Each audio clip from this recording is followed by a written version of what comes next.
আরে আমি না মারা গেছিলাম, আমি জীবিত হলাম কেমনে? আরে আপনি কে? শোন, আল্লাহ তোরে 40 দিনের সময় দিছে। তুই যা, তোর পরিবারের কাছে যা, তাদের ভালো মন্দ জিজ্ঞাসা কর। তোর পরিবারের মধ্যে যে ইমানদার ব্যক্তি সেই তোরে দেখতে পারবো। ওই ইমানদার ছাড়া আর কেউ তোরে দেখতে পারবো না।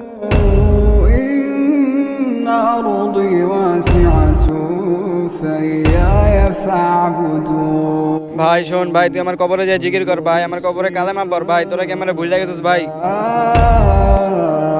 আরে ওই তো আমার আপন ছোট ভাই, হয়তো আমার ঠিকই চিনবো। ছোট, তুই কি আমার দেখতে পারতাস না? তুই আমার কবরে যাই কালেমা পড়, আমার কবরে যাই জিকির কর। কি রে, তুই কি আমার দেখতেছিস না ছোট?